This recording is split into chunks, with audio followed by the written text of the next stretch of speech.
تو رسول اللہ کے سامنے نہیں جھکتے تھے، اس لیے کہ تمہارا اور ہمارے مسلم عقیدہ ہے کہ صرف جھکا اللہ کے سامنے جاتا ہے۔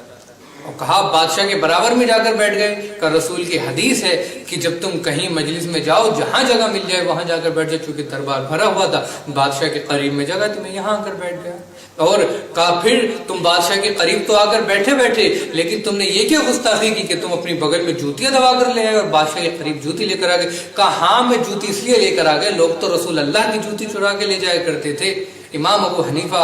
رسول اللہ کی جوتیاں چوری کر لیا کرتے تھے۔ فوراً جو حنفی مذہب کے تھے وہ کھڑے ہوئے، کہا بادشاہ سلامت یہ تو جھوٹ بول رہے ہیں، اس لیے کہ رسول اللہ کے زمانے میں تو ابو حنیفہ تھے ہی نہیں، ابو حنیفہ تو 80 ہجری میں پیدا ہوئے ہیں، رسول کائنات کے 69 ایئر 69 سال کے بعد۔ تو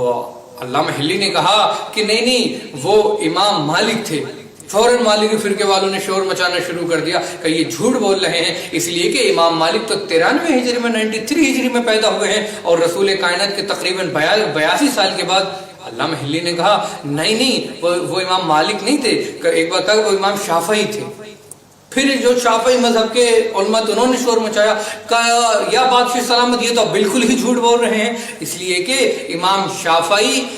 150 ہجری میں پیدا ہوئے ہیں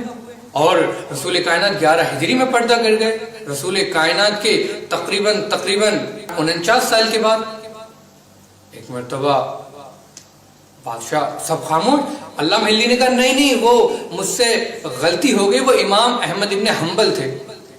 حنبلی کھڑے ہو گئے، کہا بادشاہ صاحب یہ تو بالکل ہی جھوٹ ہے، اس لیے کہ امام احمد ابن حنبل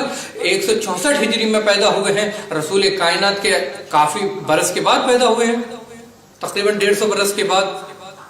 تو ایک مرتبہ علامہ حلی نے کہا کہ میں بس یہی بتانا چاہتا تھا بادشاہ سلامت، انہوں نے دین ان سے لیا ہے جنہوں نے رسول کائنات کو دیکھا ہی نہیں، جو کوئی رسول کائنات کے 50 سال کے بعد دنیا میں آیا، کوئی 100 سال کے بعد دنیا میں آیا، کوئی 150 سال کے بعد دنیا میں آیا، اور ہم شیعوں نے مذہب ان سے لیا ہے امام علی ابن ابی طالب سے، جو ہر وقت رسول کائنات کے ساتھ رہے، اسلام آنے سے پہلے رسول کائنات کے ساتھ رہے، ہم نے دین اور مذہب ان سے لیا ہے، امام علی علیہ السلام سے۔ بس اتنا کہنا تھا کہ خدا بندہ جو بادشاہ وہ کھڑا ہو گیا اور اس نے کہا کہ میں آج سے شیعہ ہوں، اور میرے مذہب جو میرے ملک کا مذہب جو نیشنل مذہب ہے وہ بھی شیعہ ہے، اور وہ شیعہ ہو گیا، اور جب تک زندہ رہا شیعت کی تبلیغ کرتا رہا، اور علامہ حلی جب تک خدا بندہ زندہ رہا علامہ حلی ایران میں ہی شیعت کی تبلیغ کرتے رہے۔